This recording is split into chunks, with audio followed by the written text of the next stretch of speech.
നമസ്കാരം,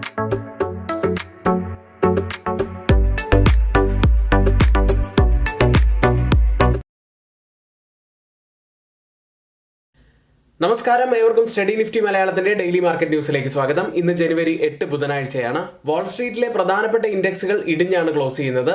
sharp cell of ആണ് technology സ്റ്റോക്കുകളിൽ ഇന്നലെ കണ്ടത്. CME ഫെഡ് വാച്ച് ടൂൾ ജനുവരി മാസത്തിൽ ഒരു റേറ്റ് കട്ട് ഉണ്ടാകില്ല എന്ന സൂചനകൾ നൽകുകയും ISM റീഡിംഗ് ഈ മാസം പ്രൈസുകൾ വർദ്ധിക്കും എന്ന സൂചനകൾ നൽകിയതോടെ ഇൻഫ്ലേഷൻ ഉയരും എന്ന് തന്നെയാണ് ഇതിന്റെ എല്ലാം സൂചനകൾ നൽകിക്കൊണ്ടിരിക്കുന്നത്. അതുകൊണ്ട് തന്നെ ഇന്നലെ നാസ്ഡാക്ക് ആണ് വലിയ നഷ്ടം രേഖപ്പെടുത്തിയത്. 1.89% ഇടിഞ്ഞു. S&P 500 1.11% ഇടിവ് രേഖപ്പെടുത്തിയപ്പോൾ ഡൗ ജോൺസ് 0.42% US മാർക്കറ്റിൽ ഇടിഞ്ഞത്. നാസ്ഡാക്കിന്റെ ഇടിവിൽ വലിയ പങ്ക് വഹിച്ചത് എൻവിഡിയ ആയിരുന്നു. 6% ഇടിഞ്ഞു. കൂടാതെ ടെസ്ല 4%, മെറ്റ 2% ഇടിവും രേഖപ്പെടുത്തി. US 10-year ട്രഷറി ബോണ്ട് ഈൽഡുകൾ വീണ്ടും ഉയരുകയുണ്ടായി. യുഎസിൽ നിന്നും ഡിസംബർ മാസത്തെ ഫെഡറൽ റിസർവ് മീറ്റിംഗ് മിനിറ്റ്സ് ഇന്ന് പുറത്തു വരും. യുഎസിൽ ലിസ്റ്റ് ചെയ്ത ഇന്ത്യൻ കമ്പനികളുടെ പ്രകടനം നോക്കാം. ഇൻഫോസിസ് 0.62% ഇടിവാണ് രേഖപ്പെടുത്തിയത്. വിപ്രോ 0.29% ഇടിഞ്ഞു. ICICI ബാങ്ക് 0.34% നേട്ടമുണ്ടാക്കിയപ്പോൾ HDFC ബാങ്ക് 0.82% ഇടിഞ്ഞു. റിലയൻസ് 2.5% നേട്ടവും ഉണ്ടാക്കി. ഇന്നലെ ക്ലോസ് ചെയ്ത യൂറോപ്യൻ മാർക്കറ്റുകൾ മിക്സഡ് ആയിട്ടായിരുന്നു ഉണ്ടായിരുന്നത്. എന്നാൽ ഇപ്പോൾ ട്രേഡ് ചെയ്യുന്ന ഫ്യൂച്ചർ മാർക്കറ്റുകൾ US യൂറോപ്യൻ ഫ്യൂച്ചേഴ്സ് പോസിറ്റീവിലാണ്. ക്രിപ്റ്റോ കറൻസിയിലേക്ക് വന്നാൽ ബിറ്റ്കോയിൻ വീണ്ടും 1 ലക്ഷത്തിന് താഴെ എത്തിയിരിക്കുന്നു. ഇപ്പോൾ $97,000 ട്രേഡ് ചെയ്യുന്നത്. ഓയിൽ പ്രൈസുകൾ ഇന്നലെ 1% നേട്ടമുണ്ടാക്കി. ഇന്നലെ സ്പോട്ട് ഗോൾഡ് 0.5% നേട്ടമുണ്ടാക്കിയിരുന്നു. ഇന്നലത്തെ കേരളത്തിലെ സ്വർണ്ണവില 57,720 രൂപ തന്നെയാണ്. ഇന്ത്യയിലേക്ക് വന്നാൽ പ്രധാനപ്പെട്ട ഒരു വാർത്ത വരുന്നത് 2024 46 ദശലക്ഷം പുതിയ ഡിമാറ്റ് അക്കൗണ്ടുകൾ ഓപ്പൺ ചെയ്തിരിക്കുന്നു.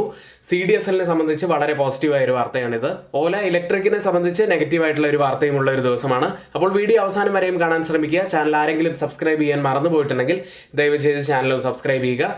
നമ്മുടെ പെയ്ഡ് എഡ്യൂക്കേഷൻ ടെലഗ്രാം ചാനലിൽ ജോയിൻ ചെയ്യാൻ ആർക്കെങ്കിലും താല്പര്യമുണ്ടെങ്കിൽ നമ്മളിവിടെ തൊട്ടുമുകളിൽ ഒരു വാട്സപ്പ് നമ്പറും ഡിസ്ക്രിപ്ഷൻ ബോക്സിൽ അതിന്റെ ലിങ്കും നൽകിയിട്ടുണ്ട്. അതുവഴിയും ജോയിൻ ചെയ്യാവുന്നതാണ്. ഇന്നത്തെ വീഡിയോയുടെ ലൈക്ക് ടാർഗറ്റ് 200 ലൈക്കുകളാണ്. ലൈക്കുകൾ വളരെയേറെ കുറഞ്ഞു പോകുന്നുണ്ട്.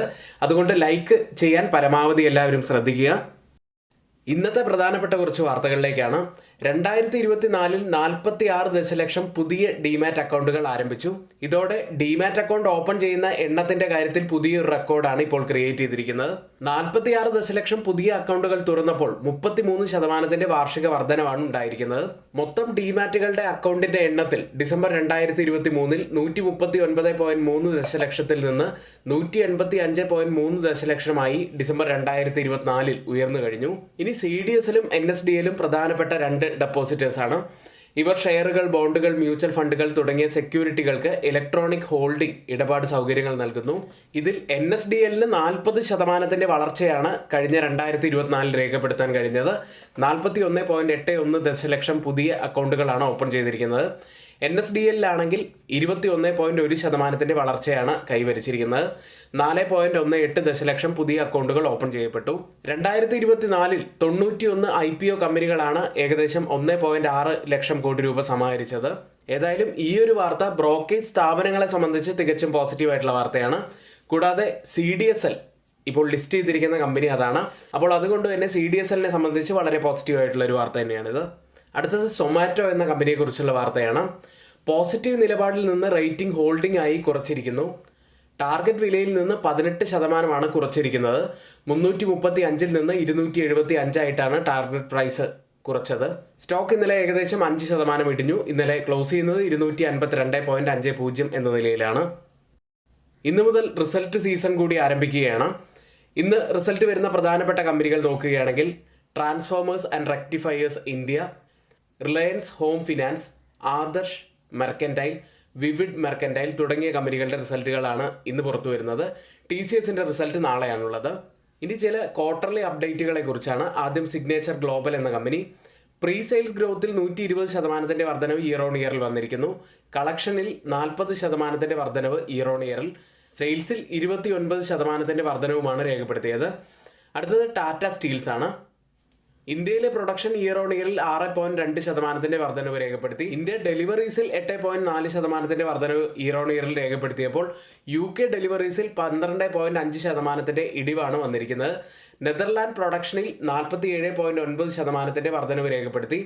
ഡെലിവറീസിലും 17.7% വർധനവ് നെതർലാൻഡ്സിൽ രേഖപ്പെടുത്തിയിട്ടുണ്ട്. അടുത്തത് ടാറ്റ ടെക്നോളജീസ് എന്ന കമ്പനിയാണ്.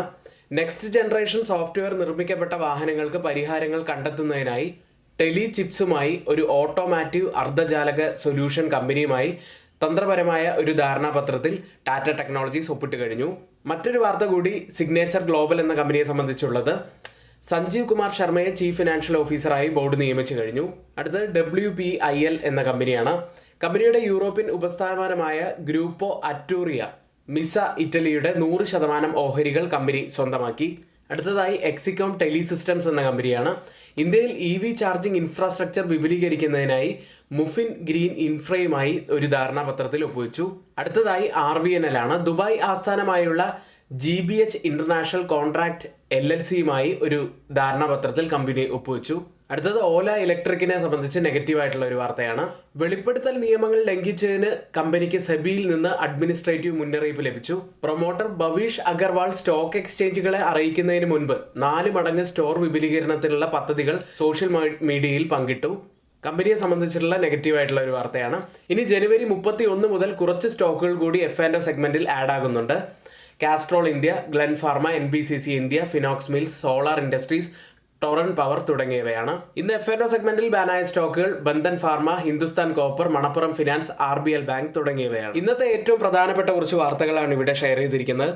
ഇനി നമ്മുടെ പെയ്ഡ് എഡ്യൂക്കേഷൻ ടെലഗ്രാം ചാനലിൽ ആർക്കെങ്കിലും ജോയിൻ ചെയ്യാൻ താല്പര്യമുണ്ടെങ്കിൽ തൊട്ടുമുകളിൽ നമ്മളിവിടെ കൊടുത്തിരിക്കുന്ന വാട്സപ്പ് നമ്പറിൽ ഞങ്ങൾക്ക് മെസ്സേജ് അയച്ച് ഞങ്ങളുടെ എഡ്യൂക്കേഷൻ ടെലഗ്രാം ചാനൽ ജോയിൻ ചെയ്യാവുന്നതാണ്. അല്ലാതെ ഡിസ്ക്രിപ്ഷൻ ബോക്സിലും അതിൻ്റെ ഡീറ്റെയിൽസ് നൽകിയിട്ടുണ്ട്. ആ ലിങ്ക് വഴി നിങ്ങൾക്ക് ജോയിൻ ചെയ്യാവുന്നതാണ്. അടുത്തതായി FIDA ആക്ടിവിറ്റിയിലേക്കാണ്. 1491 കോടി രൂപയ്ക്കാണ് FIAs ഇന്നലെ സെല്ല് ചെയ്ത്. DIAs ആവട്ടെ 1615 കോടി രൂപയ്ക്ക് ബൈ ചെയ്തു. ഇന്നലത്തേക്ക് ഡാറ്റ പരിശോധിക്കുമ്പോൾ FIAs അവരുടെ സെല്ലിംഗ് കുറച്ചു കൊണ്ടുവന്നിട്ടുണ്ട്. ഏഷ്യൻ മാർക്കറ്റുകളിലേക്ക് ഇന്നലത്തെ US മാർക്കറ്റിന്റെ സെൽ ഓഫിന് ശേഷം ഇന്ന് ഓപ്പൺ ചെയ്തിരിക്കുന്ന ഏഷ്യൻ മാർക്കറ്റുകൾ മിക്സഡ് ആയിട്ടാണുള്ളത്. ജപ്പാൻ മാർക്കറ്റ് നിക്കി 0.80% ഇടിവിലാണ്. സിംഗപ്പൂർ മാർക്കറ്റ് 0.23% നേട്ടത്തിൽ. തായ്വാൻ മാർക്കറ്റ് 0.14% ഇടിവിൽ. കോസ്പി മാർക്കറ്റ് 0.40% നേട്ടത്തിലുമാണ് ട്രേഡ് ചെയ്യുന്നത്. ഗിഫ്റ്റ് നിഫ്റ്റി ഇപ്പോൾ ഉള്ളത് 23,741 എന്ന നിലയിലാണ്. 17 പോയിന്റ്സ് ഡൗൺ സൈഡിലാണ് ഇപ്പോൾ ട്രേഡ് ചെയ്യുന്നത്. അതായത് ഇപ്പോൾ സമയം 7 മണിയാണ്. ഇപ്പോഴത്തെ ഈ ഒരു നില വെച്ച് നിഫ്റ്റിയിൽ ഏകദേശം 50 പോയിന്റ്സിന്റെ ഒരു ഗ്യാപ് ഡൗൺ ഓപ്പണിങ്ങിനാണ് സാധ്യതയുള്ളത്. ഓയിൽ പ്രൈസുകളിലേക്ക്. പശ്ചിമ ഉപരോധം കാരണം റഷ്യയിൽ നിന്നും ഇറാനിൽ നിന്നുമുള്ള കർശനമായ വിതരണം സംബന്ധിച്ച ആശങ്കകളും ചൈനീസ് ഡിമാൻഡിനെ സംബന്ധിച്ച പ്രതീക്ഷകളും കാരണം ചൊവ്വാഴ്ച വീണ്ടും എണ്ണവില ഉയരുകയുണ്ടായി. 1% നേട്ടത്തിലാണ് ഇന്നലെ ക്ലോസ് ചെയ്യുന്നത്. ബ്രന്റ് ഫ്യൂച്ചേഴ്സ് ഇപ്പോൾ ട്രേഡ് ചെയ്യുന്നത് $77.36 പെർ ബാരൽ എന്ന നിലയിൽ 0.25% നേട്ടത്തിൽ. WTI ട്രേഡ് ചെയ്യുന്നത് $74.68 പെർ ബാരൽ എന്ന നിലയിൽ 0.60% നേട്ടത്തിൽ ട്രേഡ് ചെയ്യുന്നു. അടുത്തതായി നിഫ്റ്റിയിലേക്കാണ്. തിങ്കളാഴ്ചത്തെ ശക്തമായ ഇടിവിന് ശേഷം ചൊവ്വാഴ്ച നിഫ്റ്റി പോസിറ്റീവിൽ ക്ലോസ് ചെയ്തു. 23,700 മുകളിൽ 91 പോയിന്റ്സ് ഉയർന്നാണ് ഇന്നലെ ക്ലോസ് ചെയ്യുന്നത്. നിഫ്റ്റി ഇന്നലെ ടച്ച് ചെയ്ത ഹൈ എന്നത് 23,795 ആയിരുന്നു. അതായത് 23,800 അരികെ വരെ എത്തിയ നിഫ്റ്റി പിന്നീട് സെല്ലിംഗ് പ്രഷർ കാരണം ഡൗൺ ആവുകയായിരുന്നു. ഇന്നലത്തെ ഡെയിലി കാൻഡിൽ നോക്കുകയാണെങ്കിൽ വലിയ അപ്പർ വിക്കോട് കൂടിയ ഒരു ബുള്ളിഷ് കാൻഡിലാണ് ഫോം ആയിരിക്കുന്നത്. അതായത് ഹയർ ലെവലിൽ നല്ല സെല്ലിംഗ് പ്രഷർ ഉണ്ട് എന്ന് തന്നെയാണ് ഈ കാൻഡിൽ സൂചിപ്പിക്കുന്നത്. ഇന്നലത്തെ പ്രീ മാർക്കറ്റ് വീഡിയോയിൽ നമ്മൾ വളരെ കൃത്യമായി പറഞ്ഞിരുന്നു, ഇപ്പോൾ നിഫ്റ്റി ഉള്ളത് വളരെ പ്രധാനപ്പെട്ട ഒരു സപ്പോർട്ടിൽ തന്നെയാണ്. അതുകൊണ്ട് ഒന്നുകിൽ ഇവിടെ നിന്ന് റിവേഴ്സൽ വരാൻ സാധ്യതയുണ്ട്, അല്ലെങ്കിൽ കുറച്ചുകൂടി താഴേക്ക് പോയിട്ട് വളരെ ക്രൂഷ്യലായിട്ടുള്ള ഒരു സപ്പോർട്ട് സോണിൽ നിന്നും തിരിയാനുള്ള സാധ്യതയുണ്ട് എന്ന് പറഞ്ഞിരുന്നു. കൃത്യമായി തന്നെ നമ്മൾ പറഞ്ഞ ആ ഒരു ലെവലിൽ നിന്നാണ് ഇന്നലെ ഒരു ബൗൺസ് ബാക്ക് ലഭിച്ചത്. നിഫ്റ്റിയെ സംബന്ധിച്ച് ഇനി ആദ്യം ക്രോസ് ചെയ്യേണ്ട ലെവൽ 23,780 മുതൽ 23,800 വരെയുള്ള ആ ഒരു ലെവലാണ്. ഇന്നലത്തെ ഹൈ ആയിട്ടുള്ള ആ ഒരു ലെവലും ഈ ഒരു സോണിൽ തന്നെയാണുള്ളത്. ഈ ഒരു സോൺ ബ്രേക്ക് ചെയ്യുകയാണെങ്കിൽ ഒരുപക്ഷെ 24,000 വരെ ഒക്കെ പോകാനുള്ള സാധ്യതകളുണ്ട്. ഏതായാലും ആദ്യം ബ്രേക്ക് ചെയ്യേണ്ടത് നമ്മൾ ഈ പറഞ്ഞ ഈ ഒരു സോൺ തന്നെയാണ്. ഡൗൺ സൈഡിൽ പ്രധാനപ്പെട്ടതാവാൻ സാധ്യതയുള്ളത് 23,552 ആണ്. ഈ ഒരു ലെവൽ ബ്രേക്ക് ചെയ്യുകയാണെങ്കിൽ ഒരുപക്ഷെ വലിയ ബീറിഷ്നെസ് നമുക്ക് കാണാൻ കഴിയും. നമ്മൾ പറഞ്ഞ ആ ഒരു സോണിലേക്കൊക്കെ നിഫ്റ്റി വരാനുള്ള സാധ്യതകളുണ്ട്. അടുത്തതായി മാക്സിമം ഓപ്പൺ ഇൻട്രസ്റ്റ് രേഖപ്പെടുത്തിയ കോൾ സൈഡിലെയും വുഡ് സൈഡിലെയും സ്ട്രൈക്കുകളും അതുവഴി ഇപ്പോഴത്തെ സപ്പോർട്ട് റെസിസ്റ്റൻസ് കൂടി നമുക്കൊന്ന് എന്താണ് കാണിച്ചു തരുന്നതെന്ന് നോക്കാം. ആദ്യം കോൾ സൈഡിൽ കൂടുതൽ ഓപ്പൺ ടെസ്റ്റ് രേഖപ്പെടുത്തിയിരിക്കുന്ന ആദ്യത്തെ സ്ട്രൈക്ക് 24,500 ആണ്. അതിനുശേഷം 24,000 സ്ട്രൈക്കും അതിനുശേഷം 24,200 സ്ട്രൈക്കിലുമാണ്. പുട്ട് സൈഡിൽ കൂടുതൽ ഓപ്പൺ ടെസ്റ്റ് രേഖപ്പെടുത്തിയിരിക്കുന്ന ആദ്യത്തെ സ്ട്രൈക്ക് 23,000, അതിനുശേഷം 23,200 സ്ട്രൈക്ക്, അതിനുശേഷം 23,500 സ്ട്രൈക്കിലുമാണ്. ഈ ഓപ്പൺ ഇൻട്രസ്റ്റ് ഡാറ്റ പ്രകാരം ഒരു സപ്പോർട്ട് ആവാൻ സാധ്യതയുള്ളത് 23,500, റെസിസ്റ്റൻസ് ആവാൻ സാധ്യതയുള്ളത് 24,000 അടുത്തതായി change in open interest data പ്രകാരം കോൾ സൈഡിലും പുട്ട് സൈഡിലും വന്ന വ്യത്യാസങ്ങൾ കൂടി പരിശോധിക്കാം. ആദ്യം ATM സ്ട്രൈക്കായി 23,650 29% വർധനമാണ് കാണുന്നത്. ലോങ് ബിൽഡപ്പാണ്. എന്നാൽ കോൾ സൈഡിൽ 24% ഇടിവ് ഒരു ഷോർട്ട് കവറിംഗ് ആണുള്ളത്. 23,600 സ്ട്രൈക്കിൽ 5% മാത്രം വർധനവ് കോൾ സൈഡിൽ ഒരു ലോങ് ബിൽഡപ്പ് കാണാമെങ്കിൽ 33% ഇടിവാണ്, ഒരു ഷോർട്ട് കവറിംഗ് ആണ് നമുക്ക് കോൾ സൈഡിൽ കാണുന്നത്. 23,700 സ്ട്രൈക്കിൽ 93% വർധനവ് പുട്ട് സൈഡിൽ ലോങ് ബിൽഡപ്പ് ആണെങ്കിൽ കോൾ സൈഡിൽ 48% വർധനവ് ഒരു ഷോർട്ട് ബിൽഡപ്പ് കാണാം. ഈ 3 സ്ട്രൈക്കുകളും കമ്പയർ ചെയ്യുമ്പോൾ മാർക്കറ്റിനെ മുകളിലേക്ക് കൊണ്ടുപോകാൻ കഴിവുള്ള പുട്ട് സെല്ലേഴ്സ് തന്നെയാണ് കുറച്ചുകൂടി ശക്തിയോടെ നിൽക്കുന്നത് എന്നാണ് കാണുന്നത്.